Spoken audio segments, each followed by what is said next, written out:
Hello दोस्तों, नमस्कार। आज मैं आपको पंचतंत्र की एक लालची बिल्ली और बंदर की कहानी सुनाने जा रही हूँ। सो ध्यान से सुनिए।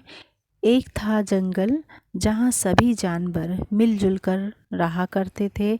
सभी जानवर जंगल के नियम का पालन करते और हर त्योहार साथ में मनाते थे। उन्हीं जानवरों में चीनी और मिनी नाम की दो बिल्लियाँ भी थीं। वे दोनों बहुत अच्छी सहेलियां थीं और एक दूसरे का साथ कभी नहीं छोड़ती थीं। बीमारी में एक दूसरे का ख्याल रखती थीं। बाहर साथ जाना, यहाँ तक कि वो दोनों खाना भी साथ ही खाती थीं। जंगल में रहने वाले सभी जानवर उनकी दोस्ती की सभी तारीफ किया करते थे। एक बार की बात है, मिनी को किसी काम से बाहर जाना पड़ा, लेकिन किसी कारण से चीनी उसके साथ नहीं जा सकी।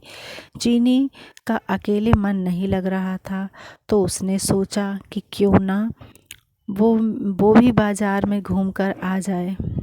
रास्ते में चलते हुए उसे एक रोटी का टुकड़ा मिला। उसके मन में अकेले रोटी खाने का लालच आ गया और वो उसे लेकर घर आ गई। जैसे ही वह रोटी के टुकड़े को खाने वाली थी, तभी अचानक मिनी आ गई। मिनी ने उसके हाथ में रोटी देखी तो उससे पूछने लगी कि चीनी, हम तो सब कुछ बांटकर खाते थे और तुम तो मेरे साथ ही खाना खाती थी। क्या आज तुम मुझे रोटी नहीं दोगी?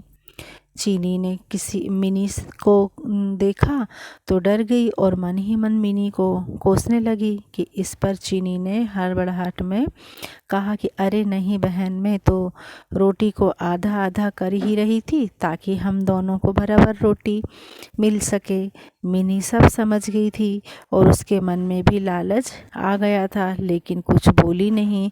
जैसे ही रोटी के टुकड़े हुए, मिनी चीख पड़ी कि मेरे हिस्से में कम रोटी आई है। रोटी चीनी को मिली थी, इसलिए वो उसे कम देना चाहती थी। फिर भी वो बोली कि रोटी तो बराबर ही दी है।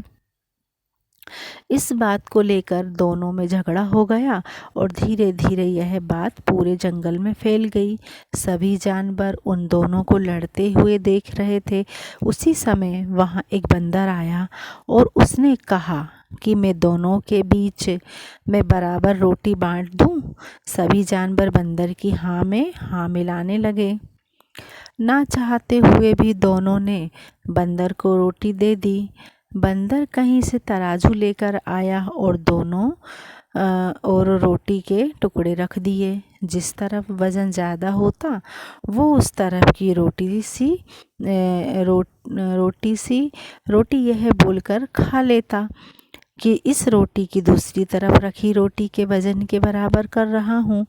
वो जानबूझकर ज़्यादा रोटी का टुकड़ा खा लेता, जिससे दूसरी तरफ की रोटी वज़न में कम हो जाती थी। ऐसा करने से दोनों ओर रोटी के बहुत छोटे छोटे टुकड़े बचे। बिल्लियों ने जब इतनी कम रोटी देखी तो बोलने लगी कि हमारी रोटी के टुकड़े वापस दे दो, हम बची हुई रोटी को आपस में बांट लेंगे। तब बंदर बोला कि अरे वाह, तुम दोनों बहुत चालाक हो, मुझे मेरी मेहनत का फल नहीं दोगी क्या? ऐसा बोलकर बंदर दोनों पलड़ों में बची हुई रोटी के टुकड़ों को खाकर चला गया और दोनों बिल्लियाँ एक दूसरे का मुंह ताकती रह गईं। अब कहानी से ये शिक्षा मिलती है कि हमें कभी भी लालच नहीं करना चाहिए। जो भी कुछ हमारे पास है, हमें उसमें ही संतोष करना चाहिए और आपस में मिलजुल कर रहना चाहिए।